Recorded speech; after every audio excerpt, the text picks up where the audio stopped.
Hi student. Hi, good morning. Okay, good morning. Today, see that the student in the previous video we see the mathematical part first. In that part first, we already see that is chapter number 5, that is the vector.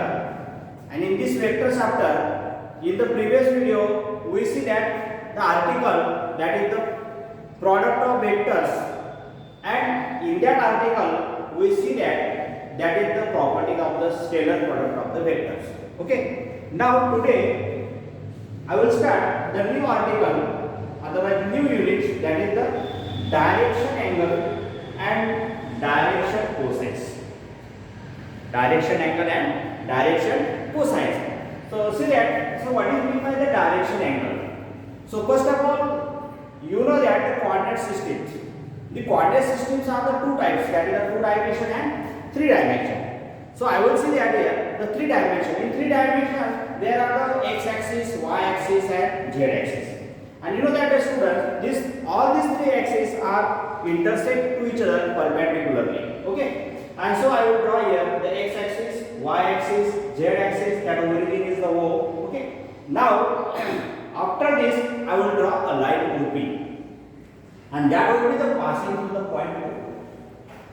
And after this, again I will take the one more line, that is the line here, and that line L will be the parallel to line OP. So this situation I will consider here. Okay.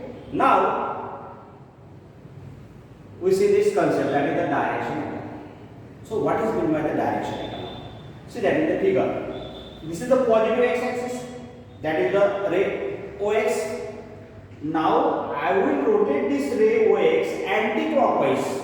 Still it occupies the position of OP. मी इथपर्यंत त्याला त्या ठिकाणी rotate करू शकतो, पुढे जाऊ शकत नाही. म्हणजे याला इथून तर आपण इथपर्यंत रोटेट करू शकतो. समजा इथून इथे जरी रोटेट केलं तरी तुम्हाला या ठिकाणी angle x axis, positive x axis या लाईन ओपीसी काय अँगल तयार करणार.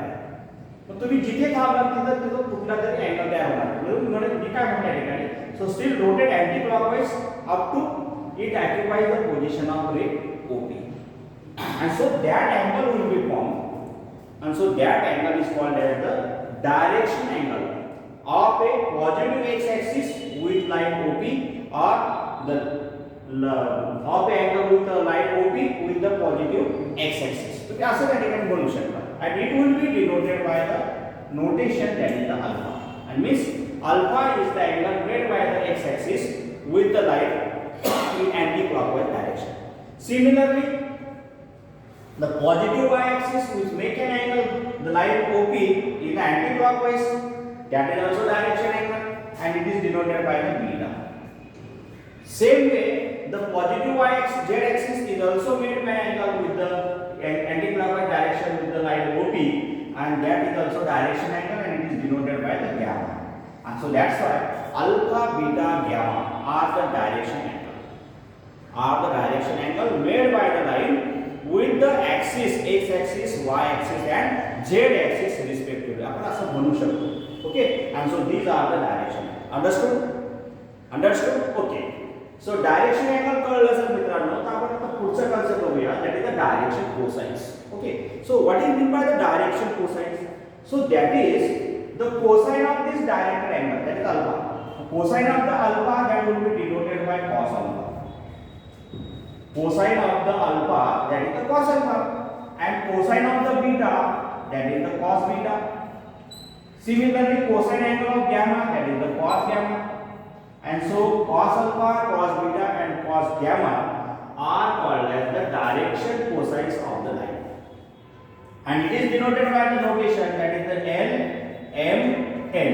L means cos alpha, M means cos beta, and N means that is the cos gamma.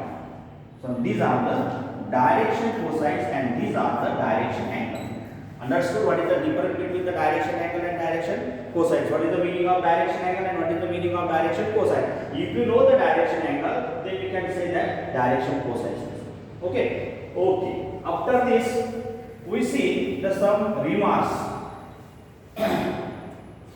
So what are the direction cosines of the axis? So you know that friends, so direction cosines of the, I will consider that what is the direction cosines of the x-axis? Means that line OP is along the x-axis. Then that time its angle will be the 0 degree when the line is along the x-axis. And when the line is along the x-axis, then x-axis and y-axis are perpendicular each other. So definitely this angle will be the 90 degree with the line also. Okay. And same, the line is along the x-axis and x-axis and z-axis are also perpendicular. So definitely that line is perpendicular to z-axis also. And so therefore their direction angles will be the 0 degree, 90 degree and 90 degree. So their direction cosines. So that is the n is equal to cos of 0 degree. Second, that is n is equal to cos of 90 degree. And last, that is n is equal to cos of 90 degree. And you know the friends, what is the value of cos 0? That is the 1. What is the value of cos of 90 degree? It is the 0. What is the value of cos of 90 degree also? That is the 0. And therefore 1, 0, 0. These are the direction cosines of the x-axis. Understood? So what is meant by the direction cosines of the y-axis? When the line is coincides along the y-axis, then it makes an angle with the x-axis, that is the 90 degree, with y-axis, that is the 0 degree itself, and with the z-axis, that is also 90 degree. And therefore cos of 90 it is the 0, cos of 0 it is 1, and cos of 90 is also 0, and therefore 0 1 0 is the direction cosines of the y-axis.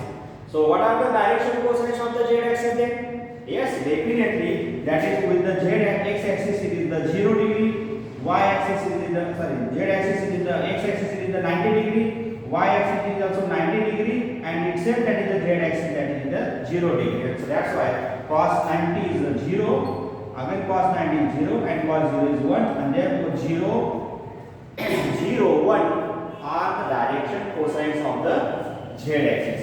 Means what are the direction cosines of the axis, means friends?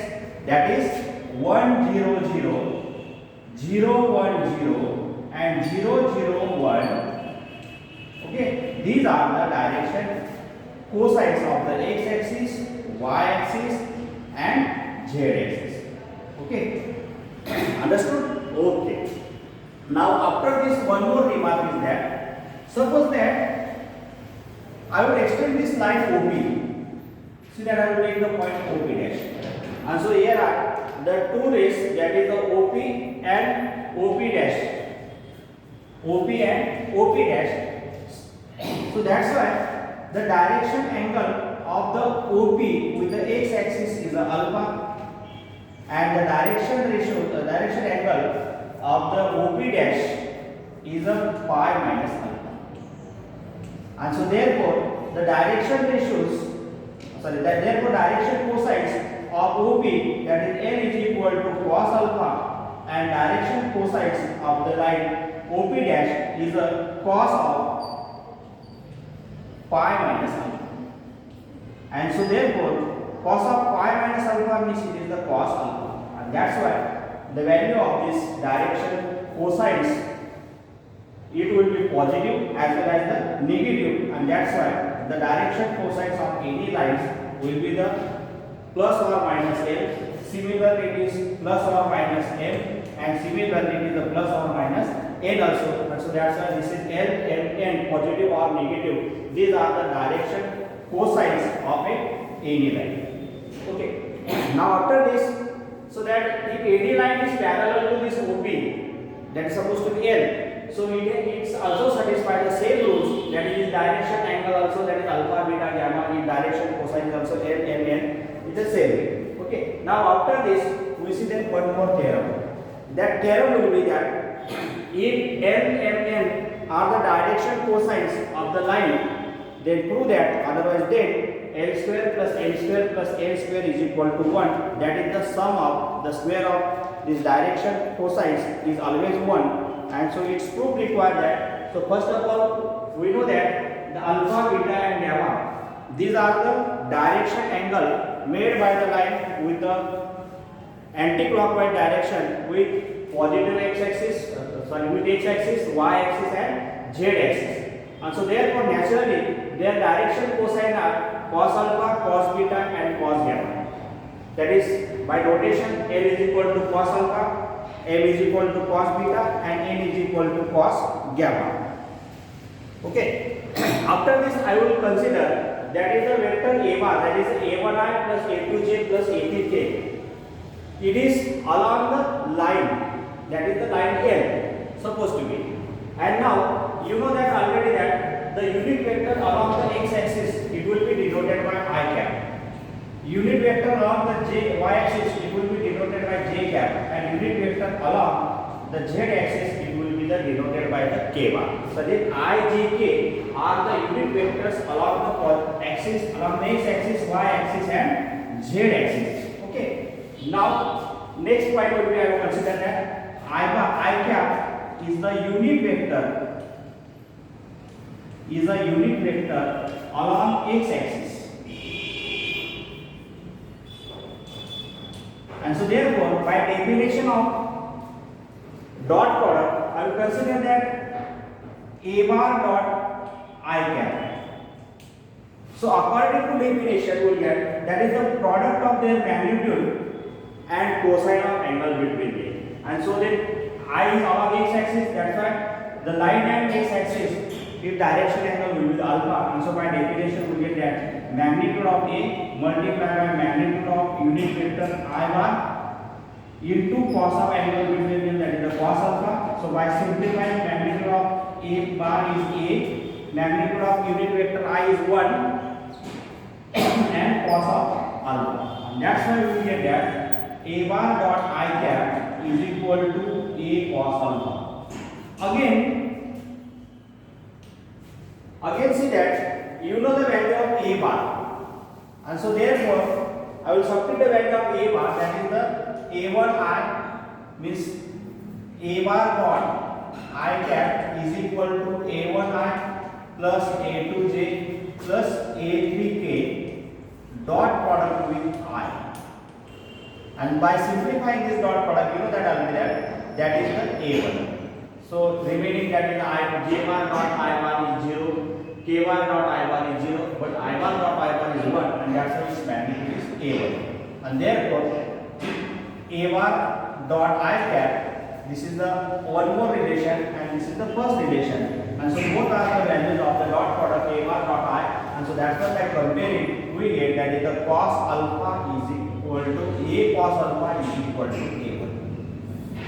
I will consider this is the relation number 1. Similarly, we take the dot product of A bar with unit vector J bar. So we get, according to definition, that is mod of A bar into mod of J bar into cos of angle between, that is the beta with x y axis. And so that by simplifying we get that is equal to A into cos beta. Okay, this is one more relation, that is A bar dot J bar is equal to A cos beta.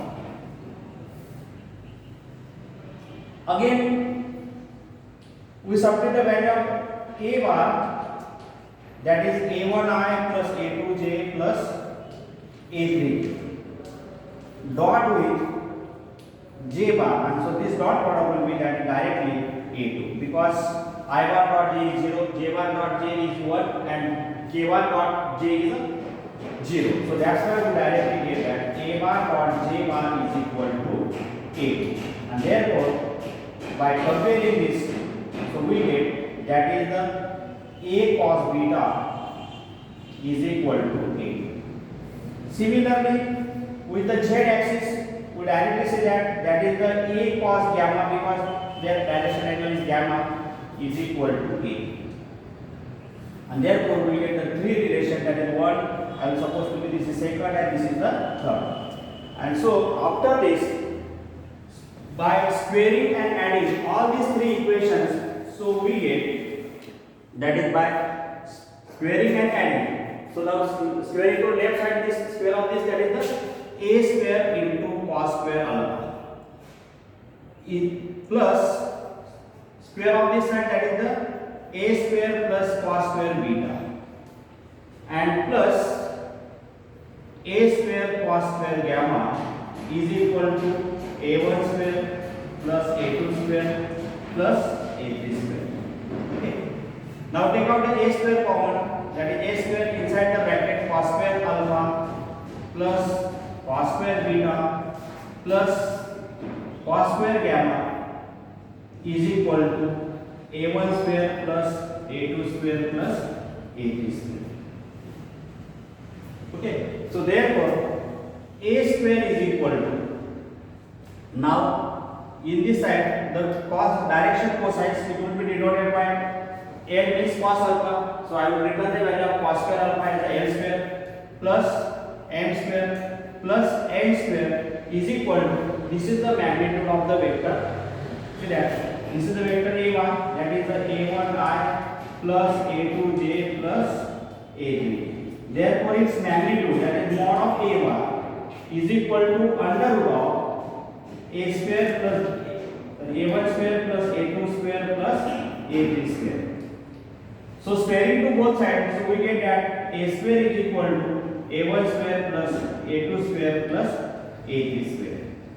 Okay, and now from this relation, that is the value of a1 square plus a2 square plus a3 square, will take here a square. And so instead of this, I will write a value that is the a square. And so that's why, therefore, x square plus m square plus n square is equal to a square divided by a square, that is the 1. And hence, we prove that n square plus m square plus n square is equal to 1. Okay? Thank you.